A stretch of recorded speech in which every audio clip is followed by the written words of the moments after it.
Una po, tulong-tulong lang po. Tapos na nilove team po ako. Totoo po itong love team na to? Scripted po. Scripted. Apo. Hindi po kayo in any relationship in this vlog? Kasi, ba't ako nasaktan? Kasi, parang nabaliwala yung mga pinaghirapan ko. No? Ito po, huwag niyo pong i-bash si Fiancé. Gusto ko lang mag-open din po sa inyo. Nang naramdaman ko nung mabasa ko yung post na yun. We're content creator. Hindi po. Pero may pag-uusap po kami noon na yung parang po, nagbibigay po siya sa akin ng motibo. Tapos po, ako po kasi talagang nagkagusto din po ako dun sa vlogger po na yun. So yung at any sinarya point, po sa akin. at any point nagka-relationship? Opo. Okay. Po, binibigyan po kami ng allowance. Tapos yung manager ko po, ang po sa akin ay yung bahay po. Pabahayan po kaming mga Sorry, may man problem. Pina-stop ko po kasi yung love team po namin. Nakiusap po kay Kuya Rob na i-stop na nga po kasi may mali na pong nangyayari. Sa atin, ano yung pangalan ng vlogger? Si Kalingap Edo po. Kalingap. Yung love team ko po. What's his real? Alfredo Alzula po. Alfredo. Bago po kasi yung last vlog namin, nabastos po ako. Yung dinala niya po ako sa dun po sa liblib na lugar, dun po sa Manila. On camera to? This is for Hindi po. Sa Yo guys! Magandang araw, magandang gabi mga kalingap. Siyempre, at muli, magbabalik na naman si Papa Shider upang magatid na naman ng kakaibang news, update, balita sa inyong lahat mga kalingap. Eto nga guys, no? Grabe na to guys, Kalingap Rab na dismaya at nalungkot sa desisyon ni Fiancé. At sobrang lungkot po ni Kalingap Rab, talagang emotional po itong si Kalingap Rab sa nakita at narinig niya po kay Fiancé guys. Grabe po talaga guys, no? Dahil po sa dalawang nanira sa Kalingap na dalawang bulldog, kaya po nagkaganyan-ganyan po ang pamilya Batalero guys. Guys, tara guys, panoorin natin si Kalingap Rab dito guys. Siyempre, kung bago ka pa lamang sa ating YouTube channel, huwag kalimutan mag-like, mag-share, mag-subscribe, pahit na notification bell button para updated kayo sa mga ilalabas natin reaction video mga Kalingap. At siyempre guys, no, suportahan po natin ang buong Kalingap guys, no. Huwag na natin patagalin to guys, no. Bakit kaya malungkot at nadismaya si Kalingap si Kalingap Rab dito? Sobrang lungkot niya po. Nakakasad talaga, emotional po talaga itong si Kalingap Rab sa nangyari guys. Panoorin na natin. Let's go! Kaya ako nasaktan. Diba nasa vlog ko? Nasaktan ako kasi diba may comment si Fiancé doon sa post ni Dr. Lab na siya yung pipiliin pa rin ba na muli. Sa totoo lang po, doon po talaga ako nasaktan. Nasaktan ako pero tahimik lang ako nung mga araw na yun. Hinayaan ko na lang. Kasi ba't ako nasaktan? Kasi parang nabaliwala yung mga pinaghirapan ko. No? Ito po, huwag niyo pong i-bash si Fiancé. Gusto ko lang mag-open din po sa inyo. Nang naramdaman ko nung mabasa ko yung post na yun. Yung comment ni Fiancé dun sa... Nabasa niyo po ba yun? Yung sa dulo ay ang pipiliin pa rin niya si Doc Love. Nasaktan talaga ako dun kasi sa totoo lang mas nakatulong pa kay Doc si Fiancé. Anong naitulong ni Doc? Naitulong ni Doc nailapit sa akin. Pero si Fiancé, malaki din yung naitulong na kay Doc. Mas nakatulong pa nga siya kay Doc. Ang daming naipundar ni Doc dahil kay Fiancé. Kaya nasaktan ako, bakit mas pinili niya? At parang mas grabe yung pasasalamat na kay Doc. Pero sa akin, parang ganun ba? Ano? Doon talaga ako saktan. Sa part na yun. Okay na sana kung wala yung... Saka ang dami rin nag-comment. Saka dahil din dun sa comment na yun, muling nag-apoy. Kasi okay na yung vlog eh. Tapos na yung vlog. Okay na, tapos na. Ang ganda na ng vlog. Nabilib yung tao kay Fiancé. Pero dahil sa comment na yun, ayan, nabutasan na naman tuloy sila. Nabutasan na naman sila kasi bakit ka naman makakomment ng ganun na parang ay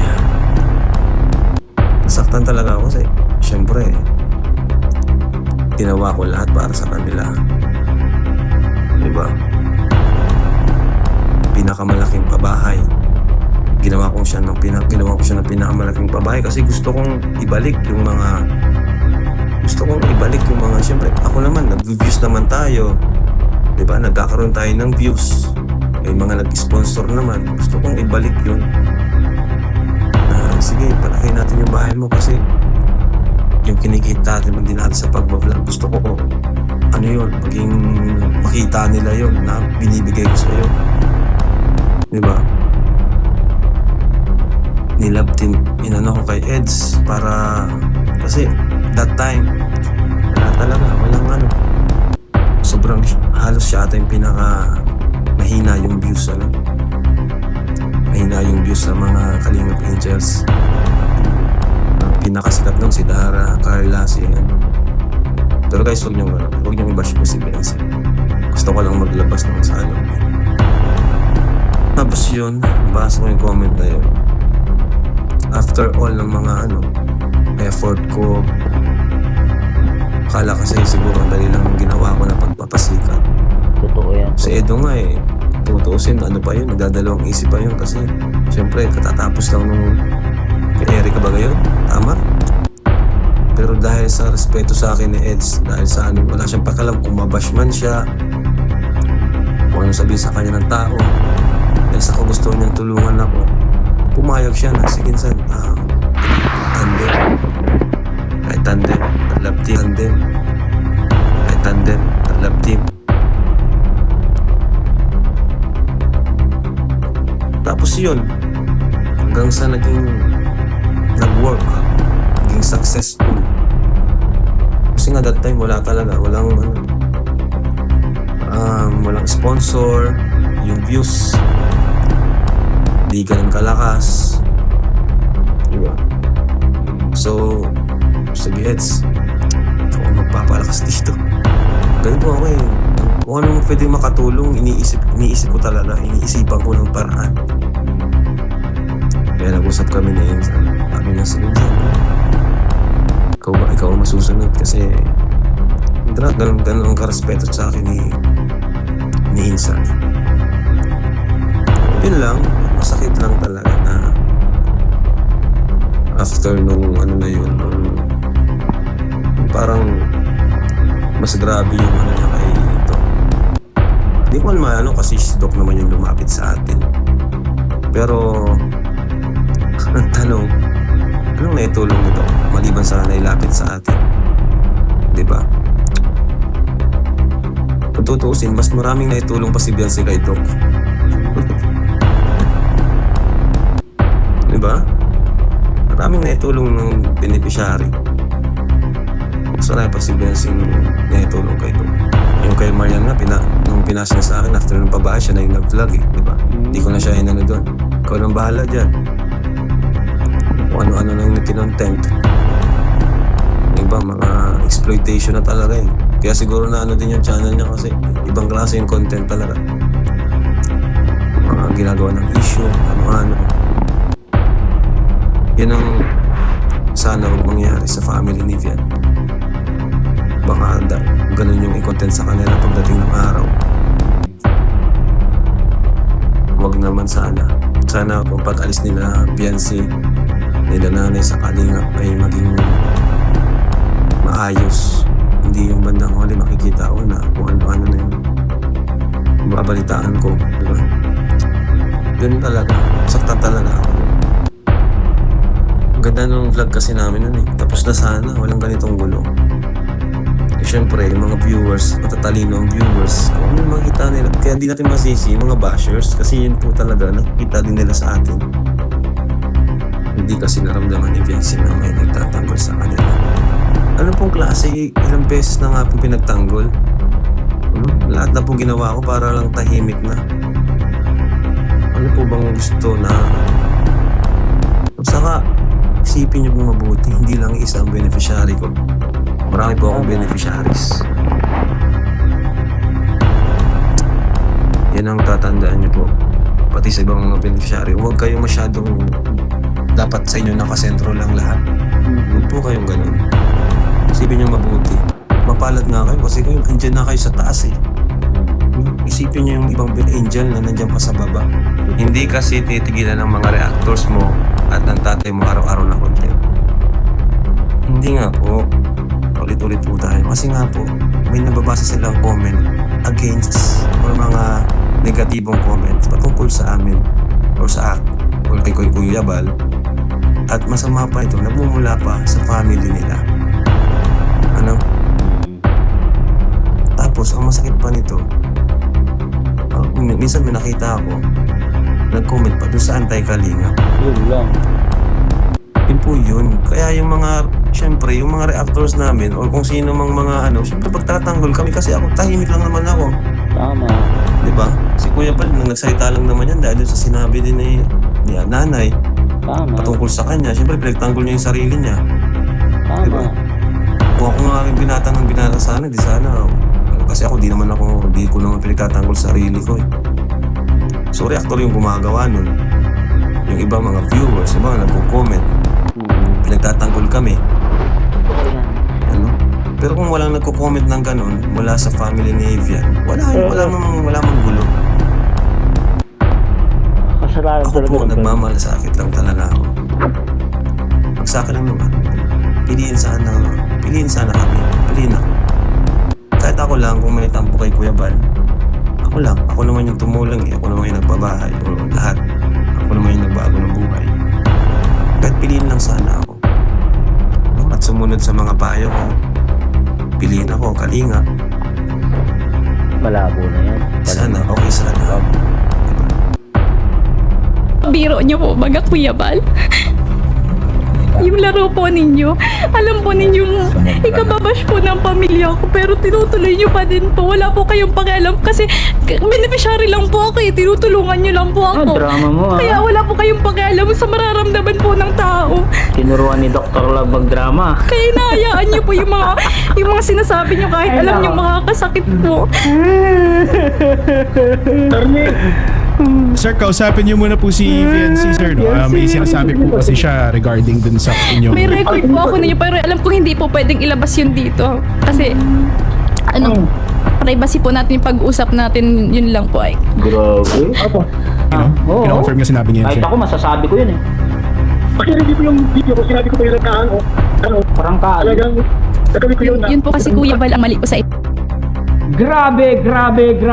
Guys, nalungkot po itong si Kalinga Prab sa desisyon ni Biancy na pinili niya si Dr. Love dito, guys, no? Dahil kay Dr. Love at kay Red Zane, biglang nagbago ang pamilya Batalero. At syempre nasa likod yan si sponsor, no? Nasa likod po yan, Leo D. Sigurado po yan. Nasa likod po nila Biancy, family ni Biancy. Hindi naman magkakaganyan ng pamilya Batalero, guys, kung walang malaking perang sa kanila, nakaladlad. Kung hindi sila binigyan ng malaking alaga, dahil lang sa pera, kaya nagkakaganyan po ang pamilya Batalero, guys. Totoo yan. Yung sinasabi ni Biancy na gusto na nila ng peaceful at katahimikan, hindi po totoo yan. Bakit sila nagpatulpo? Kung gusto nila ng katahimikan, bakit nila binroadcast? Buong mundo ang nakapanood sa kanila, tapos sasabihin nila gusto nila yung katahimikan. Parang nangyayari dito, ang katahimikan, sa tulpo ba magaganap ang katahimikan? Hindi. Kung hindi kayo nag-comment sa mga comment section at hindi kayo nagpapalasagot sa mga tao, mahihinto yan. Sigurado mahihinto yan. No? Kasi kung nagsalita kayo kay Kuya Bal Santos Matubang, syempre ihinto yung mga reactor, ihinto yung mga issue na yan, no? Hindi nila papalalahin ang issue na yan kung hindi kayo nagpalasagot sa social media. Kung nanahimik na lang kayo, mahilig din kayo sa mahilig din kayo sa chismis, mahilig din kayo sa sa social media, kaya yung nangyari sa inyo yan. Nagpatulpo pa kayo ha, patulpo-tulpo pa kayo ha, pinahiyaw nyo pa si Kuya Bal Santos Matubang. Ay, grabe, nakakahiya ang ginawa nyo. Nakakadismaya, nakakasuka. Tingnan nyo si Kalinga Prab. Dismayado, nalungkot at emotional si Kalinga Prab. Hindi nyo naman rinespeto ang magulang ni Kalinga Prab, no? Hindi nyo na binastos, dinapastanganan nyo pa. Grabe, ang lupit nyo, no? Pagkatapos ng lahat-lahat, no? Pagkatapos kumain kayo ng mga masarap na pagkain, pagkatapos kayo mabigyan ng magandang buhay, dahil kung hindi kayo bilinag ni Kalinga Prab, hindi naman kayo mahanap ng mga sponsor na yan, hindi ka naman makikita ni Leo D, di ba? Oh, ano sa palagay nyo, guys? Comment down below at babasahin natin lahat to. Anong palagay nyo? Anong masasabi nyo sa pamilyang to, guys? Comment down below. Hanggang dito na lang muna ang ating reaction video for today's mga kalingap. Siyempre, kung bago ka pa lamang sa ating YouTube channel, huwag kalimutan mag-like, mag-share, mag-subscribe. Pahit na notification bell button para updated kayo sa mga ilalabas natin reaction video mga kalingap. At siyempre guys, huwag kalimutan supportahan sina Kuya Bal Santos Matubang at The Vlogs, Kalingap Prab, Kalingap Team, Kalingap Reactor, Papa Shider TV. Grabe guys, basta sa pera nagbabago ang tao. Bye bye.